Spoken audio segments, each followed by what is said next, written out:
আমার সাথে ব্যবসায়ীর লেনদেন হচ্ছে, ভাই সোয়েটারটা কত? তিনি বলেন 500। আমি বললাম 450 দিবেন কিনা। মাঝখান দিয়ে আপনার আইসা সোয়েটারটা পছন্দ হইল, আপনি বললেন আমি এটা 600 দিব। কত? নবী বলছিলেন নিষেধ। এদের দুইজনের না লেনদেন হইতেছে, তুমি বাবা ঢুকাইতেছো কেন মাঝখান দিয়ে? ওয়ালা ইয়াবি' বা'দুকুম আলা বাই'i বা'দিন, একজনের কেনা বেচার উপর আরেকজন তোমরা ক্রয় বিক্রয় করবা না। ওয়া কুনু ইবাদাল্লাহি ইখওয়ানা, আল্লাহ নবী বলেন হে আল্লাহর বান্দারা তোমরা সবাই ভাই ভাই তোমরা হয়ে যাও। এরপর নবী বলেন আল মুসলিমু আখুল মুসলিম, মুসলমান মুসলমানের ভাই। বলেন তো এই জায়গায় আমরা যারা মুসলমান একজন আরেকজনের লা ইয়াজলিমুহু, ভাই ভাইকে অত্যাচার করে না, ওয়ালা ইয়াখজুলুহু, ভাই ভাইকে অপদস্থ করে না, ওয়ালা ইয়াহকিরুহু, ভাই ভাইকে তুচ্ছ তাচ্ছিল্য করে না। আবার মুসলমান মুসলমানের, এখানে আমরা যারা মুসলমান একজন আরেকজনের ভাই ভাইকে অত্যাচার করে না, ভাই ভাইকে অপদস্থ করে না, ভাই ভাইকে তুচ্ছ তাচ্ছিল্য করে না। বিহাসবি ইমরিইম মিনাশ শাররি আন ইয়াহকিরা আখাহুল মুসলিম, কোন মানুষ খারাপ হওয়ার জন্য এতটুকুই যথেষ্ট। এই যে আমি ওনাকে কারো সামনে অপমান করলাম, আল্লাহ নবী বলে তুমি খারাপ হওয়ার জন্য এতটুকুই যথেষ্ট। আরেক মুসলমান ভাইকে অপমান করলা, তুমি খারাপ হওয়ার জন্য এতটুকুই যথেষ্ট। এরপর কি কয় দেখেন, আত-তাকওয়া হাহুনা, আত-তাকওয়া হাহুনা, আত-তাকওয়া হাহুনা, ইউশিরু ইলা সাদরিহি সালাসা মাররাত, বুকের দিকে 3 বার ইঙ্গিত করলেন আর বললেন তাকওয়া এখানে, তাকওয়া এখানে, তাকওয়া এখানে। কয়বার বললেন? 3 বার। তাহলে তাকওয়ার জায়গা কলবে। শেষে কি বললেন? কুল্লুল মুসলিমি আলাল মুসলিমি হারাম দামুহু ওয়া মালুহু ওয়া ইরজুহু, এক মুসলমানের জন্য আরেক মুসলমানের রক্ত, এক মুসলমানের জন্য আরেক মুসলমানের সম্পদ, এক মুসলমানের জন্য আরেক মুসলমানের ইজ্জত হারাম। বলেন কি? এই হারাম মানে সম্মানিত। বলেন কি? মুসলমান মুসলমানের রক্ত, এক মুসলমানের কাছে আরেক মুসলমানের রক্ত সম্মানিত, এক মুসলমানের কাছে আরেক মুসলমানের সম্পদ সম্মানিত, এক মুসলমানের কাছে আরেক মুসলমানের ইজ্জত সম্মানিত। বুখারী শরীফের 67 নম্বর হাদিসের মধ্যে রাসূল সাল্লাল্লাহু আলাইহি সাল্লাম সাহাবাদেরকে বলেন, হে সাহাবাদের দল, তোমাদের কাছে আমার প্রশ্ন। জিলহজ মাসের 10 তারিখে নবীজি সাহাবাদেরকে প্রশ্ন করতেছেন। কি প্রশ্ন বলেন তো? জিলহজ মাসের 10 তারিখকে আরবিতে কি বলে? ইয়াউমুন নাহার। কি বলে? ইয়াউমুন নাহার। আল্লাহ,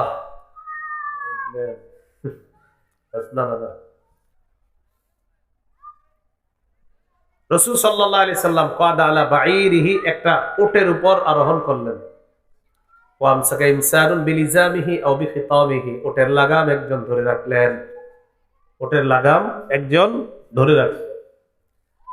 রাসূল সাল্লাল্লাহু আলাইহি সাল্লাম উটের উপর বসা, সাহাবাদেরকে ডাক দিলেন, ডাক দিয়ে বললেন, সাহাবাদের দল, আইয়ু ইয়াউমিন হাযা, আজকে কি বার? আজকে আমি যদি আপনাদেরকে বলি আজকে কি বার, তাহলে আপনারা কি বলবেন? শুক্রবার। তো নবীজি আচ্ছা ইয়াউমুল জুমআ, ঠিক আছে। একটা নবীজি সাহাবাদেরকে কোরবানির দিনে জিজ্ঞাসা করতেছে, আইয়ু ইয়াউমিন হাযা, আজকে কোন দিন? সাহাবারা চিন্তা করলেন আজকে কোরবানির দিন, নবীও জানে আমরাও জানি, এটা কি লেগে জিজ্ঞাসা করি? সাহাবারা বলেন, সাকাতনা হাত্তা জানান্না আন্নাহু সাইসাম্মিহি সিওয়া ইসমিহি, আমরা চুপ রইলাম, মনে করলাম মনে হয় নবী আজকের দিনের নামটা পরিবর্তন করে ফেলবেন, এই জন্য মনে জিজ্ঞাসা করছে আজকে কোন দিন। আমরা চুপ রইলাম, মনে করলাম আজকের দিনের নাম মনে হয় নবী পরিবর্তন করে ফেলবে, তাই চুপ রইলাম। সাহাবাদেরকে আল্লাহ নবী বলেন, আলাইসা ইয়াউমান নাহরি, আজকে কি কোরবানির দিন না? সাহাবারা বললেন, বালা, জি হুজুর, আজকে ইয়াউমুন নাহার। এরপর নবী প্রশ্ন করলেন, আইয়ু শাহরিন হাদা, এটা কোন মাস? বলেন কোরবানি কোন মাসে হয়? আলেমরা বললেন না, অন্যরা বলেন কোন মাসে? আলেম ছাড়া অন্য যারা আছেন জোরে বলেন কোন মাস? এই আরবি মাসের নামগুলো মুখস্থ করেন। আরবি মাসের নাম মুখস্থ রাখা অন্তত প্রত্যেক এলাকার মুসলমানের জন্য এক সব, কারো মত একদম পুরা এলাকার যদি এরকম হয় যে কেউ এটা মুখস্থ রাখেন নাই, তাহলে এটা অপরাধ করতেছেন। পুরা এলাকার একজনও যদি এরকম মাস পাওয়া না যায় যে আরবি মাস একজনেরও মুখস্থ নাই, আজকে কয় তারিখ এটাও জানে না, সর্বনাশ হয়ে যাবে। চন্দ্র মাস অন্তত এলাকার মধ্যে কেউ কারো না কারো মুখস্থ থাকা এবং তারিখ মুখস্থ থাকা, এটা দরকার। রাসূল সাল্লাল্লাহু আলাইহি সাল্লাম বললেন, আইয়ু শাহরিন হাযা, এটা কোন মাস? সাহাবারা বললেন ইয়াও, সাহাবারা বলেন সাকাতনা হাত্তা জানান্না আন্নাহু সাইসাম্মিহি বিগাইরি ইসমিহি, চুপ রইলাম, আমরা মনে করলাম আজকের দিনের নামটা, আজকের মাসের এই মাসের নামটা মনে হয় আল্লাহ নবী পরিবর্তন করবেন। আমাদেরকে বললেন আলাইসা বিজিল হিজ্জা, এটা কি জিলহজ মাস না? আমরা বললাম হ্যাঁ ইয়া রাসূলুল্লাহ, এটা জিলহজ মাস। এই কথা বলার পর আল্লাহ নবী বললেন আইয়ু বালাদিন হাযা, এটা কোন শহর? অন্য বর্ণনায় সাহাবারা বলেন বালাদুল হারাম, এটা সম্মানিত শহর মক্কা। নবীজি বললেন শোনো তোমরা, ইন্না দিমাআকুম ওয়া আমওয়ালাকুম ওয়া আ'রাযাকুম হারামুন বাইনাকুম কাহুরমাতি ইয়াউমিকুম হাযা ফি হাযা শাহরি ফি হাযাল বালাদ। মক্কা যেমন সম্মানিত, এই সম্মানিত মক্কার মধ্যে জিলহজ মাস যেমন সম্মানিত, জিলহজ মাসের মধ্যে কোরবানির দিনটা যেমন সম্মানিত, আমি নবী তেমনি ভাবে মুসলমানের জন্য মুসলমানের রক্ত, সম্পদ আর ইজ্জত তোমাদের জন্য সম্মানিত বলে ঘোষণা করলাম। একটা মুসলমানের রক্ত আরেক মুসলমানের কাছে মক্কা যেমন সম্মানিত, একটা মুসলমানের সম্পদ আপনার কাছে ঠিক মক্কার মতো সম্মানিত। রাসূল সাল্লাল্লাহু আলাইহি সাল্লাম বলেন আবার মুসলমান মুসলমান বা মুসলমান মুসলমান ভাই। তো নবীজি বলেন তাকওয়া এখানে, তাকওয়া এখানে, তাকওয়া এখানে। তাকওয়া যদি এখানে থাকে তাহলে মুসলমান মুসলমানকে অত্যাচার করবে না। তাকওয়া যদি এখানে থাকে, মুসলমান আরেক মুসলমানের প্রজেক্টে রাতের অন্ধকারে বিষাক্ত ঔষধ ছেড়ে তার মাছগুলা নষ্ট করবে না, যদি তাকওয়া থাকে। এই জন্য রাসূল বললেন তাকওয়া এখানে, তাকওয়া এখানে, তাকওয়া এখানে। আল্লাহ আমাদের সকলকে তাকওয়া, আল্লাহর ভয় অর্জন করার তৌফিক দান করেন। রাসূলুল্লাহ সাল্লাল্লাহু আলাইহি সাল্লামের হাদিস দ্বারা জানলাম তাকওয়ার স্থান কলব। তাকওয়া অর্জন হবে কিভাবে? সূরা বাকারার 21 নম্বর আয়াতে আল্লাহ বলেন ইয়া আইয়ুহান নাস উবুদু রাব্বাকুমুল্লাযী খালাকাকুম ওয়াল্লাযীনা মিন ক্বাবলিকুম লাআল্লাকুম তাত্তাকুন। হে মানুষ, তোমরা তোমাদের রবের ইবাদত করো, যে রব তোমাদেরকে বানিয়েছেন, তোমাদের পূর্ববর্তী যারা তাদেরকেও বানিয়েছেন, ওই রবের ইবাদত করো লাআল্লাকুম তাত্তাকুন, যাতে তোমরা মুত্তাকি হয়ে যাও। কি হয়ে যাও? তাহলে আয়াতের মাধ্যমে বুঝতে পারলাম ইবাদত করলে তাকওয়া অর্জন হবে। সূরা বাকারার 183 নম্বর আয়াতে আল্লাহ বলেন ইয়া আইয়ুহাল্লাযীনা আমানু কুতিবা আলাইকুমুস সিয়াম কামা কুতিবা আলাল্লাযীনা মিন ক্বাবলিকুম লাআল্লাকুম তাত্তাকুন। হে ঈমানদাররা, তোমাদের উপর রমজানের রোজা ফরজ করা হয়েছে যেমনি ভাবে তোমাদের পূর্ববর্তীদের উপর ফরজ করা হয়েছে, যাতে তোমরা মুত্তাকি হতে পারো, তাকওয়া অর্জন করে নাও। পাশে কি বাজার? এই পাশে বাজার বসছে, তুই এনে বাজার বসতে দিলেন কেন? টাঙ্গাইলের মানুষ আমারে খুব ফিরি ফিরি পেয়ে যাচ্ছে এই বছর, এই জন্য আমার হালাত সম্পর্কে জানে না। পাশে আওয়াজ হলে যে কি মেজাজ খারাপ হয় আমার, জানেই না এরা। আগামীতে বোঝা যাবে। আল্লাহ পাক রব্বুল আলামিন বলেন আমাকে যারা বুঝে আমি সেখানে যাই, আমার অন্য কিছু করা লাগে না, কিন্তু আমার সব ঠিক মাহফিল ঠিক থাকা লাগে, আশেপাশে পুরা আওয়াজ বন্ধ হতে হবে। আমি কি বাইরের কিছু বলছি? এই মানুষগুলা যে শুনলো না, কতগুলো হাদিস বললাম, কতগুলো আয়াত বললাম, লাভ হইল কি? না, আমার মাহফিল ক্লাস মাথায় রাখতে হবে। আমি মাদ্রাসায় এইটাই পড়াই, আপনি করে যেগুলো কই, এটা মনে করেন না যে উনি আসবে, আসার পর আম করে কিছুক্ষণ কান্দাইবো, হাসাইবো, আর করে চলে যাবো। এই জাতীয় চিন্তা চেতনা নিয়ে বসে থাকলে হবে না। কতগুলো আয়াত বললাম, হাদিস বললাম। এইখানে যারা আছেন আশাবাদী, আপনারা মন দিয়ে শুনছেন, এই যে মানুষগুলা এরা যে এখানে হাঁটতেছে, মাহফিলটা কেন্দ্র করার কারণেই তো তারা জাগ্রত আছে এখনো, ঠিক না? তো মাহফিলের কারণে জাগ্রত হয়ে তাদের লাভটা হলো কি? আজকে মাহফিল না হইলে কি এখানে এরা থাকতো? তো মাহফিলকে কেন্দ্র করে যে তারা জাগ্রত আছে, লাভটা হলো কি? হ্যাঁ, আল্লাহ আমাদেরকে বুঝার তৌফিক দান করেন।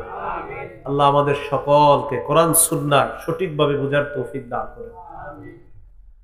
আল্লাহ বলেন তোমাদের উপর রোজা ফরজ করা হলো যেমন তোমাদের পূর্ববর্তীদের উপর রোজা ফরজ করা হয়েছে। কষ্ট হয়েছে? কষ্ট হয়েছে, মাফ করে দিয়ে।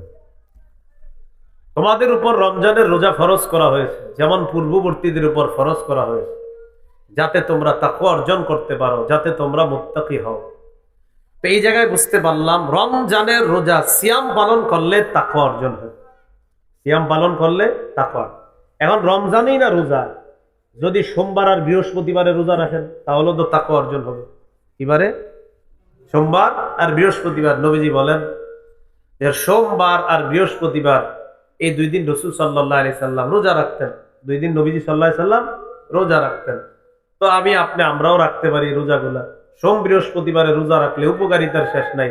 পেট বাড়বে না, গ্যাস্ট্রিক হবে না, সকালে কত হাঁটেন, আরে দৌড়ের উপর দৌড়, দৌড়ায় ফজর পড়ে না। ঢাকা অনেকে ডাক্তার বইলা দিছে 3টায় উঠে দৌড়াইতে হবে। কেমন কপাল পরা, 3টা 4টা বাজে উঠে দৌড়ায়, ফজরটা পড়ে না। ডাক্তার বলছে তাই 4টা বাজে উঠছে, হাঁটে, ফজরটা পড়ে না। অনেকে পড়ে, আবার অনেকে পড়ে, অনেকে এই দেখেন ডাক্তার বলছে 4টায় উঠে যায়, 4টায় উঠে কিন্তু আপনি একদম টানা 1.5 ঘন্টা হাঁটতে হবে। ঠিকই 1.5 ঘন্টা হাঁটে। আহারে কেমন মুসলমান, ফজরের নামাজটা পাশে মসজিদে চলতেছে, উনি হাঁটাহাঁটিতে নামাজ পড়ে। আল্লাহ বলছে ফজর পড়ো, না উঠবে না। ডাক্তার বলছে হাঁটো, উঠে গেছে। ভাবা যায় কথাগুলো? হুজুর আল্লাহ বলছে উঠো, ওঠে না। ডাক্তার বলছে, উঠে গেছে। আল্লাহ আমাদের সকলকে ইসলাম পালন, বুঝার, লালন পালন করার তৌফিক দান করেন। একটু এই কথাটা ভাইবেন তো, ডাক্তার আপনারে বললে 4:30 বাজে উঠতে হবে ডেলি, ঠিকই কিন্তু আপনি উঠবো, আসলেই উঠবো বলছে, না হয় আপনার এই সমস্যা ওই সমস্যা 10টা 20টা সমস্যা হবে, উঠে যাই। নবীজি সাল্লাল্লাহু আলাইহি সাল্লাম মুসনাদ আহমদের 22075 নম্বর হাদিসে বলছেন, লা তাতরুকান্না সালাতান মাকতুবাতান মুতাআম্মিদা, এক ওয়াক্ত ফরজ নামাজ ইচ্ছাকৃতভাবে ছেড়ে দিও না। ফাইন্না মান তারাকা সালাতান মাকতুবাতান মুতাআম্মিদা, কেউ যদি ইচ্ছাকৃত ফরজ নামাজ, এক ওয়াক্ত ফরজ নামাজ ছেড়ে দেয়, কেউ যদি ইচ্ছাকৃত এক ওয়াক্ত ফরজ নামাজ ছেড়ে দেয়, ডাক্তার বললেন যদি হাঁটা ছেড়ে দেন ডায়াবেটিস বাড়বে। আল্লাহর নবী বলেন যদি ফরজ নামাজ ইচ্ছাকৃতভাবে ছেড়ে দাও, ডাক্তার বললেন যদি হাঁটা ছেড়ে দেন ডায়াবেটিস কিন্তু বাড়বে।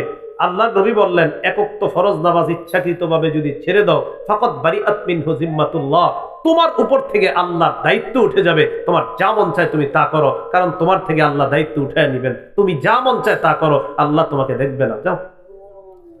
নবীজি বলছেন তুমি এক ওয়াক্ত ফরজ নামাজ যদি এক ওয়াক্ত যদি কামাই করো, আল্লাহ তোমার দায়িত্ব, তোমার থেকে আল্লাহর জিম্মা উঠে যায়। ডাক্তার বলছে ওঠেন, না উঠলে ডায়াবেটিস বাড়বে। নবী বলছে পড়ো নামাজ, না পড়লে কিন্তু আল্লাহ তোমার উপর থেকে দায়িত্ব উঠিয়ে নিবে। আপনি এটা মানছেন, নবীরটা মানছেন না। ওই ক্ষতির জন্য আপনি ডাক্তার একটা মানছেন, আমার নবী যেটা বলছে এটার জন্য উঠতেছেন। তো বলছিলাম সোমবার বৃহস্পতিবার যদি রোজা রাখি আমাদের মাঝে তাকওয়া অর্জন হবে ইনশাআল্লাহ। আল্লাহ আমাদের সকলকে তাকওয়া অর্জন করার তৌফিক দান করেন। তাকওয়ার অনেকগুলা উপকারিতা, 12টা উপকারিতা আমরা মনে রাখবো। কয়টা? 12টা। আপনি একটা ধান ক্ষেতের মাঝখান দিয়ে হাঁটবেন, 2টা ধান ক্ষেত, একটু বুঝেন, 2টা ধান ক্ষেত। এই 2টা ধান ক্ষেত মনে করেন একসাথে আছে, মাঝখানে একটা আইল আছে চিকন, পাশে একটা রাস্তা, এই পাশে একটা রাস্তা। আপনি এই পাশ দিয়েও যেতে পারবেন, ওই পাশের রাস্তা দিয়েও যেতে পারবেন, আবার 2 ধান ক্ষেতের মাঝের চিকন আইল দিয়েও যেতে পারেন। চিন্তা করলেন আমি কি বড় রাস্তা 2টা দিয়ে যাব, না 2 ধান ক্ষেতের মাঝের চিকন আইলটা দিয়ে যাব? চিন্তা করলেন আমি যদি 2 ধান ক্ষেতের মাঝ দিয়ে যাই তাহলে আমার শরীরে, আমার কাপড়ে 2 ধান ক্ষেতের 10-12টা ধান লেগে যেতে পারে, আর এই মানুষের ক্ষেতের ধান নিয়ে আমি ওপাশে উঠা লাগতে পারে। আমি কেন একটা মুসলমানের, 2জন মুসলমানের 10-12টা ধান নষ্ট করব? না না, আমি রাস্তা দিয়ে যাই। আপনি জানেন কেন মাঝখান দিয়ে যান নাই? আপনার ভিতরে আল্লাহর ভয় আছে। এটা তাকওয়া। আর এই যে আপনি তাকওয়া অর্জন করার কারণে এটা করলেন, এই যে আপনি মাঝখান দিয়ে না গিয়ে ওর পাশ 2 পাশ দিয়ে গেলেন কেন? যে মানুষের ক্ষেতের ধান নষ্ট হবে। আল্লাহ বলেন ইন্নাল্লাহা ইউহিব্বুল মুত্তাকিন, সূরা তাওবার 4 নম্বর আয়াত। বান্দা আমি আল্লাহ তোমাকে ভালোবাসি। নিশ্চয়ই মুত্তাকিদেরকে আল্লাহ ভালোবাসে। বলেন নিশ্চয়ই মুত্তাকিদেরকে আল্লাহ ভালোবাসে। বলেন কাদেরকে? আল্লাহ ভালোবাসে। 2 নাম্বার, যারা তাকওয়া অর্জন করবে তাদের জন্য আল্লাহ অবশ্যই অবশ্যই আল্লাহর রহমত লিপিবদ্ধ করে দেন।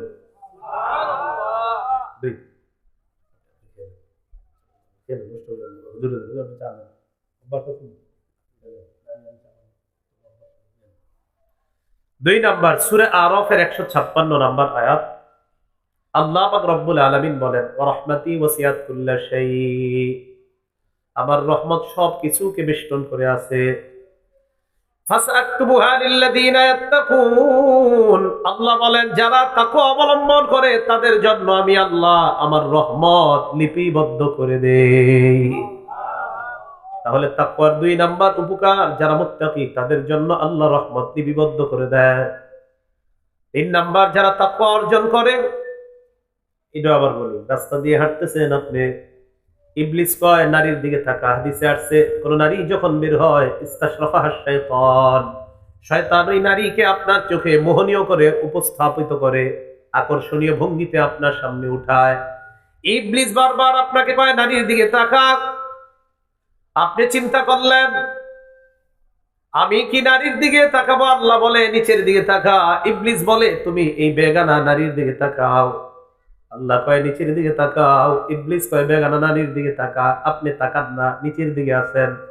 আল্লাহ বলেন ইন্নাল্লাহা মা'আল্লাযীনা তাকাউ ওয়াল্লাযীনা হুম মুহসিনুন। এই যে ইবলিসের প্রতারণায় তুমি বারবার তুমি নিচের দিকে তাকিয়ে আছো, আমি আল্লাহ তোমার সাথে আছি। সূরা নাহল 128 নম্বর আয়াত, ইন্নাল্লাহা মা'আল্লাযীনা তাকাউ, যারা তাকওয়া অবলম্বন করে তাদের সাথে আল্লাহ আছে। ওয়াল্লাযীনা হুম মুহসিনুন, যারা সৎকর্মশীল তাদের সাথে আল্লাহ আছেন। 4 নম্বর, যারা তাকওয়া অবলম্বন করে তাদের দুনিয়া আখিরাতে কোনো ভয় নাই। সুবহানাল্লাহ। সূরা আরাফের 35 নম্বর আয়াতে আল্লাহ বলেন, ইয়া বানি আদম ইম্মা ইয়াতিয়ান্নাকুম রুসুলুম মিনকুম ইয়াকুসুনা আলাইকুম আয়াতি। হে আদম সন্তান, তোমার কাছে যদি তোমাদের কোন রসুল আসে, আসার পর আমি আল্লাহর আয়াতগুলা তোমাদেরকে বর্ণনা করে শুনিয়ে দেয়, ফামানিত্তাকা, যেই ব্যক্তি তাকওয়া অবলম্বন করে ও আসলাহা, নিজের আমলকে সংশোধন করে নেয়, ফালা খাউফুন আলাইহিম ওয়ালা হুম ইয়াহজানুন, তাদের কোনো ভয় নাই, ওয়ালা হুম ইয়াহজানুন, তারা চিন্তিত হবে না, কিয়ামতের ময়দানে চিন্তিত হবে না। আল্লাহ তাদেরকে আপন রহমতে পার করার ব্যবস্থা করে দিবেন। সূরা আরাফের 35 নম্বর আয়াত। 5 নম্বর, যারা তাকওয়া অবলম্বন করে, এটা একটু মন দিয়ে শোনেন, এই বিষয়টা খুব গুরুত্বপূর্ণ। আল্লাহ প্রদত্ত একটা নূর আল্লাহ তাদেরকে দান করে, এই নূরের সাহায্যে তারা দুনিয়াতে চলতে পারে। আপনার যখন তাকওয়া অর্জন হবে, আপনি রাস্তা দিয়ে হাঁটলে ওই নূর আপনাকে গুনাহ করতে দিবে না, ওই নূর আপনাকে গুনাহ করতে দিবে না, কারণ আপনি তাকওয়ার কারণে এমন এক নূর পাইছেন, আপনার গুনাহ করতে মন চায়, ওই নূর আপনাকে গুনাহ করতে দেয় না।